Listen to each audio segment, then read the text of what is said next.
Hola, bienvenidos una vez más al Cuentacuentos de Sfarad.es. Hoy con la segunda parte de la gran novela de Stefan Zweig, la novela del ajedrez, que estamos conociendo por sus dimensiones en varias partes.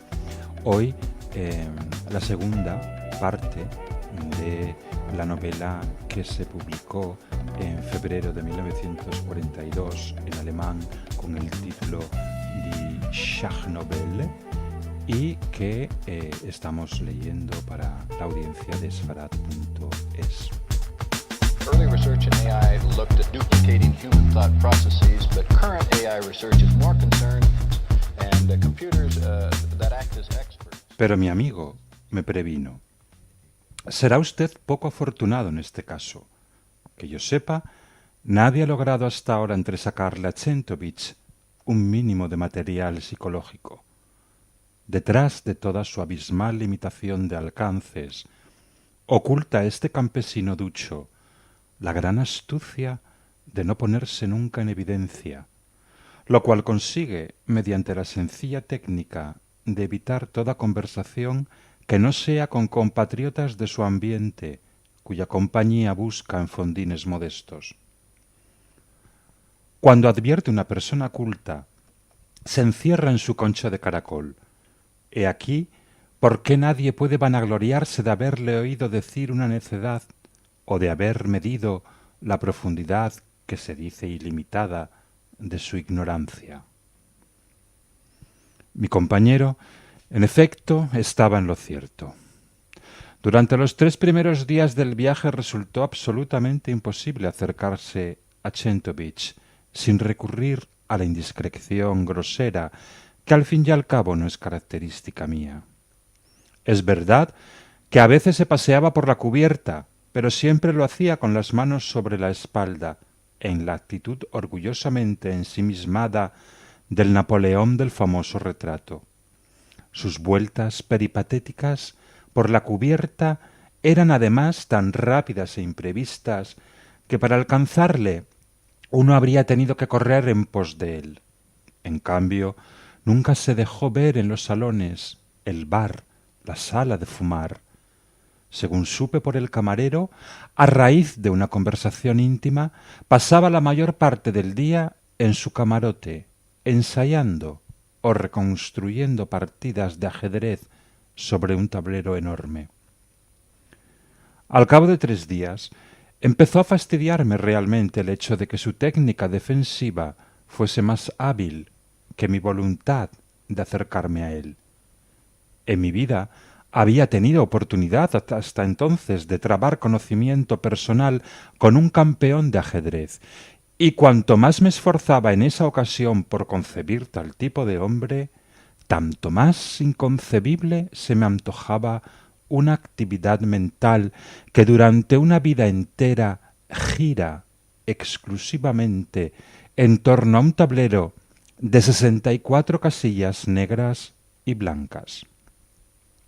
Conocía, huelga decirlo, por experiencia propia, la atracción misteriosa del juego de reyes, el único entre todos los ideados por el hombre que se sustrae soberanamente a toda tiranía del azar y otorga sus laureles de vencedor de un modo exclusivo al espíritu, más propiamente dicho, a una forma determinada de habilidad intelectual. Pero ¿no se comete una falta de empequeñecimiento humillante con solo tildar de juego al ajedrez?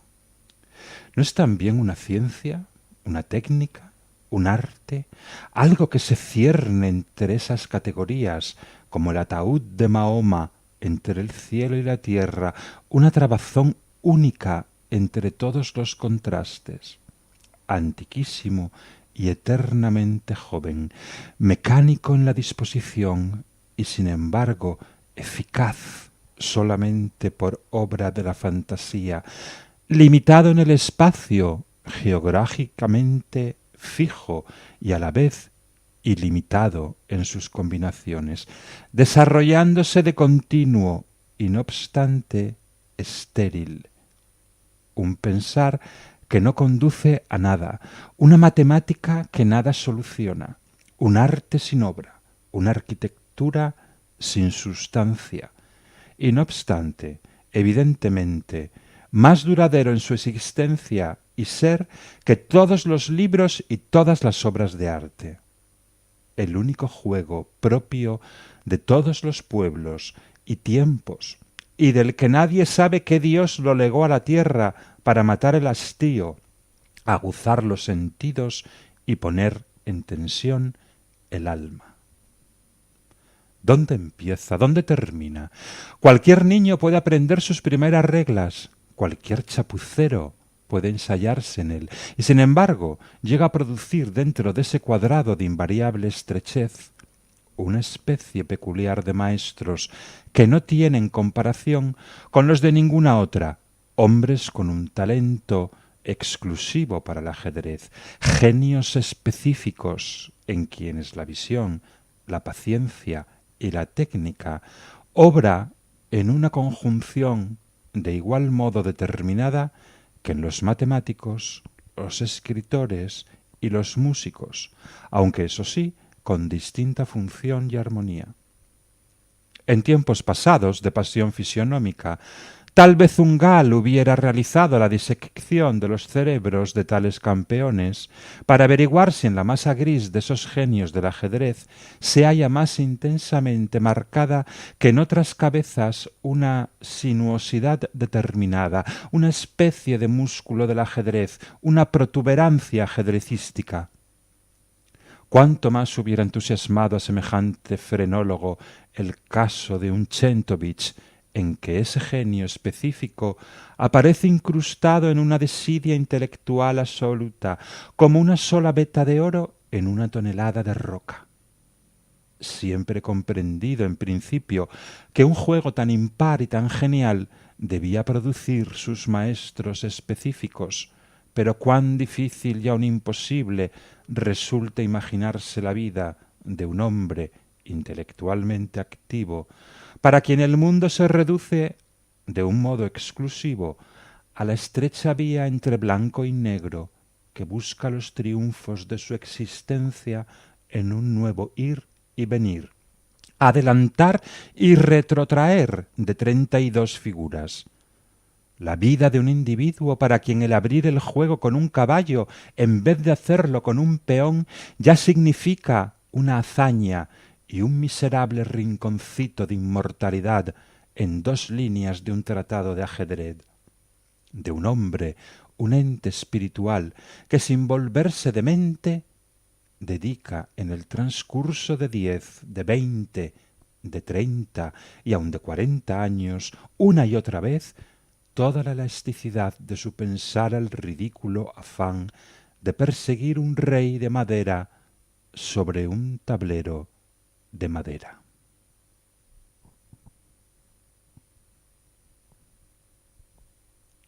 Y entonces, por primera vez, uno de esos genios raros o uno de esos locos enigmáticos se hallaba muy cerca de mí en el espacio, en el mismo barco, 5 camarotes por medio. Y yo, desdichado de mí, en quien la curiosidad en materia espiritual siempre termina por tomar la forma de una especie de pasión, ¿no sería capaz de allegarme a él?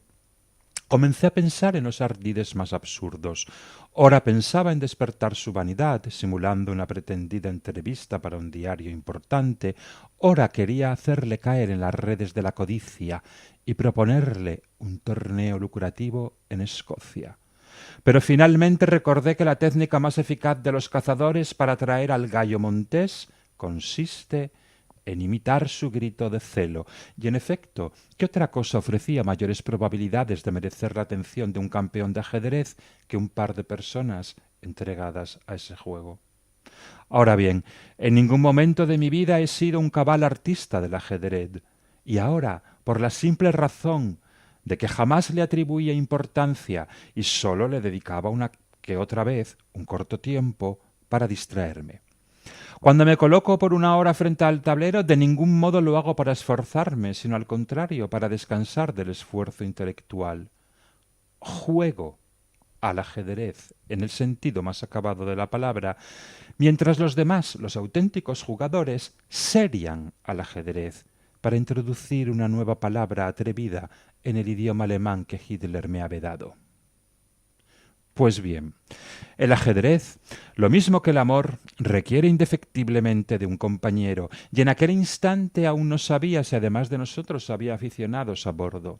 Para sacarlos con halagos de sus cuevas, armé una trampa primitiva en el salón de fumar, sentándome con mi esposa, a modo de reclamo, frente a un tablero, a pesar de que ella es menos experta aún que yo en este juego. Y en efecto, no habíamos realizado todavía 6 jugadas cuando ya alguien se detuvo al pasar y otro más pidió permiso para vernos jugar.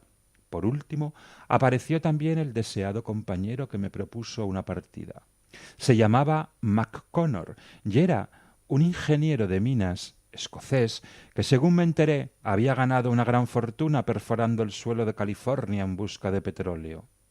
Físicamente, era un hombre fornido, con recias mandíbulas casi cuadradas y duras, dientes fuertes y una tez sanguínea, cuyo pronunciado tono rojizo se debía seguramente, cuando menos en parte, a abundantes libaciones de whisky. Por desgracia, se manifestaba también durante el juego que los hombros excepcionalmente anchos correspondían a un ímpetu casi atlético que formaba parte del carácter de Mr. McConnor, un individuo de esa clase de triunfadores seguros de sí mismos que consideran hasta la derrota en el juego más baladí como una afrenta a su propio concepto personal. Acostumbrado a imponerse sin contemplaciones en la vida, mimado por éxitos reales, ese macizo self-made man estaba inconmoviblemente persuadido de su superioridad, a tal punto de que cualquier resistencia le suscitaba como una sublevación inconveniente, casi como una ofensa. Cuando perdió la primera partida se volvió gruñón y comenzó a declarar circunstanciada y dictatorialmente que ello sólo podría ser consecuencia de un descuido momentáneo. Al sufrir el tercer revés, culpó al ruido que llegaba desde el salón vecino y no perdió una sola partida sin exigir inmediatamente el desquite. Al comienzo me divirtió ese encarnizamiento ambicioso, pero luego ya solo lo acepté como inevitable fenómeno secundario al que hube de conformarme en aras de mi verdadero propósito, el de atraer a nuestra mesa al campeón mundial.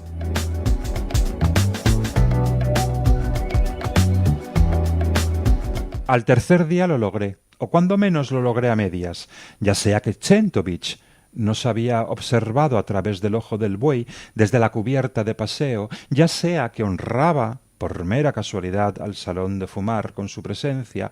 Lo cierto es que cuando vio a unos legos entregados a su arte, se acercó instintivamente un paso y, guardando la debida distancia, echó una mirada escrutadora sobre nuestro tablero.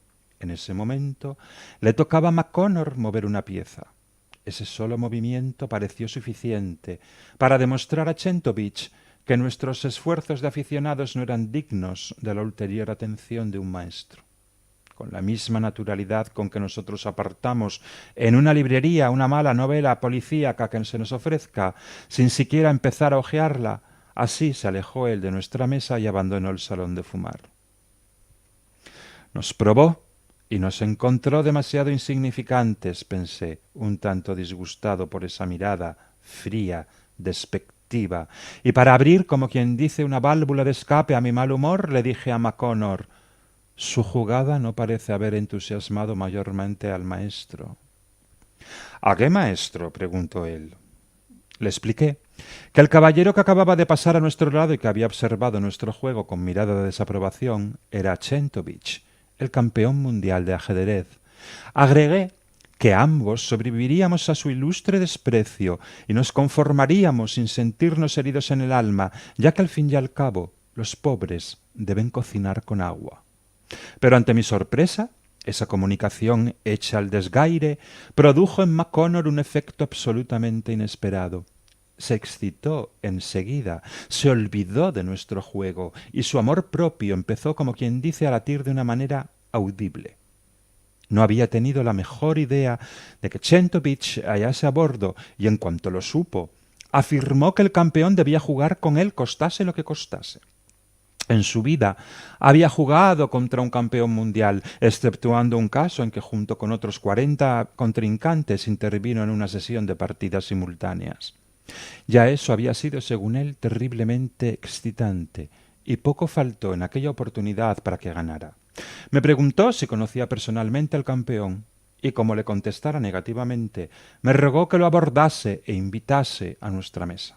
Me negué, aduciendo que, según tenía entendido, Chentovich no era accesible a nuestras relaciones.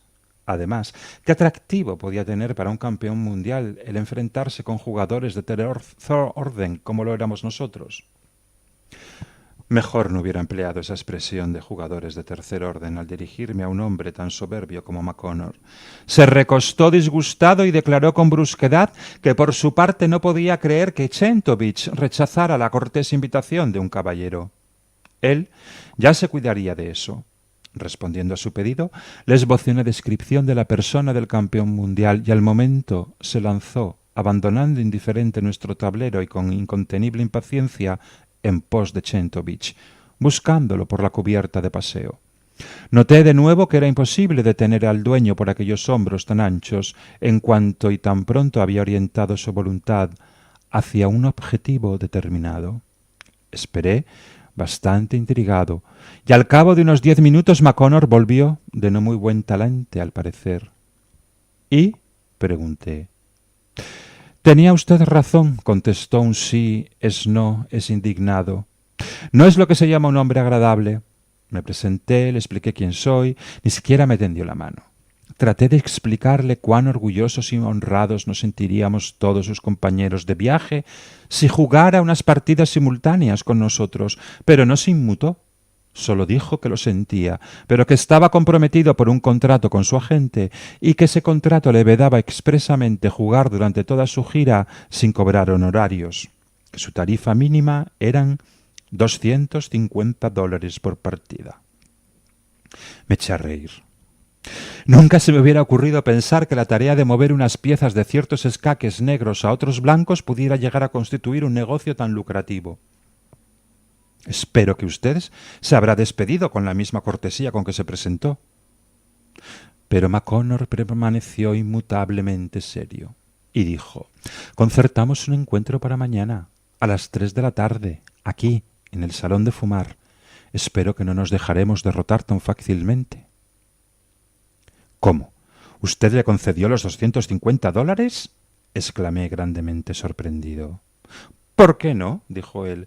«C'est son métier». Si sufriera dolor de muelas y hubiese casualmente un dentista entre los pasajeros, tampoco pretendería que me arrancase la muela a título gratuito. Al hombre le asiste toda la razón del mundo cuando fija esos precios. En no todos los oficios los más entendidos son a la vez los mejores comerciantes. En cuanto a mí se refiere, cuanto más caro un negocio, tanto mejor. Prefiero pagar lo que sea antes de admitir que un señor Chentovich me conceda una merced y yo termine por tener que darle las gracias.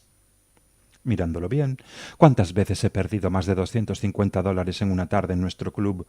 Y eso sin jugar contra un campeón mundial. Para jugadores de tercer orden, no es vergonzoso quedar vencidos por un Chentovich. Observé con cierto placer cuán profundamente mi inocente calificación de jugadores de tercer orden habría herido el amor propio de McConnor. Pero puesto que estaba en su ánimo el pagar tan caro su gusto, nada podía objetar contra su orgullo descarriado, que en última instancia había de facilitarme el conocimiento del objeto de mi curiosidad. Informamos rápidamente sobre el inminente suceso a los 4 o 5 caballeros que hasta entonces habían hecho profesión de fe de su afición al ajedrez, y a fin de evitar en lo posible que nos molestasen los demás pasajeros con su ir y venir, mandamos reservar de antemano no solo nuestra mesa, sino también las mesas vecinas. Al día siguiente, nuestro grupito se reunió puntualmente a la hora de la comina. El asiento del medio frente al del maestro quedaba desde luego destinado a McConnor, quien para aliviar su nerviosidad encendía pesados cigarros uno tras otro y miraba a cada rato inquieto el reloj, Pero el campeón mundial, según yo barruntaba dentro de las referencias que me había dado mi amigo, nos hizo esperar 10 minutos largos, lo que por supuesto dio mayor aplomo a su aparición. Se acercó, tranquilo, grave, sin presentarse, vosotros sabéis quién soy y a mí no me interesa saber quiénes sois, parecía significar esa grosería. Inició con sequedad de profesional las disposiciones del caso. En vista de que por falta de suficientes tableros era imposible llevar a cabo una sesión de simultáneas, propuso que todos juntos jugásemos contra él. Después de cada movimiento, se retiraría a otra mesa en el extremo del salón para no molestar nuestras deliberaciones. Una vez realizadas nuestras jugadas de réplica, golpearíamos con una cuchara contra una copa, ya que levemente no había campanilla de mesa de mano. Además, propuso que se fijara un límite máximo de 10 minutos para cada jugada, siempre que nosotros no prefiriéramos otras disposiciones. Huelga decir que aceptamos, hechos unos estudiantillos cohibidos, todo cuanto nos proponía. En el sorteo de los colores le tocaron a Chentovich las negras. Hizo de pie todavía su primer movimiento, respondiendo a nuestra apertura, y se dirigió inmediatamente al lugar de espera que él mismo había designado y donde negligentemente recostado hojeó una revista ilustrada. Los pormenores del partido ofrecieron poco interés. Terminó naturalmente como tenía que terminar, es decir, con nuestra derrota absoluta, la cual se produjo ya después del 24º movimiento. El hecho de que un campeón mundial derrotase con toda facilidad a media docena de jugadores mediocres, y aún menos que mediocres, era de por sí poco sorprendente. Lo único que en realidad nos molestaba a todos era el modo prepotente y demasiado manifiesto con que Chentovich nos hacía sentir la facilidad con que nos había ganado. Cada vez que llegaba su turno, echaba sólo una mirada aparentemente fugaz sobre el tablero, midiéndonos con otra displicente, como si a nuestra vez tampoco hubiéramos sido más que inertes figuras de madera. Ese gesto impertinente hacía pensar sin querer en el modo con que se tira un hueso a un perro sarnoso apartando la vista. A mi ver, hubiera podido llamar nuestra atención con un mínimo de tacto sobre algún error y animarnos con una palabra gentil. Pero ese inhumano autómata, ajedrecista, no pronunció tampoco una sola sílaba una vez terminada la partida, sino que esperó, inmóvil, frente a la mesa, luego de darnos el mate, por si deseábamos jugar una segunda partida con él. Indefenso, como siempre se queda uno ante la grosería insensible. Por mi parte, ya me había levantado para demostrar con ese movimiento que, concluido ese que se reducía a un negocio valorado en dólares, daba por terminado también el placer de nuestra relación, cuando con gran disgusto mío, McConnor dijo, con voz completamente ronca, «Desquite». Are two areas that are receiving a lot of attention in artificial intelligence research today. I think many people know that light breaks down into many colors.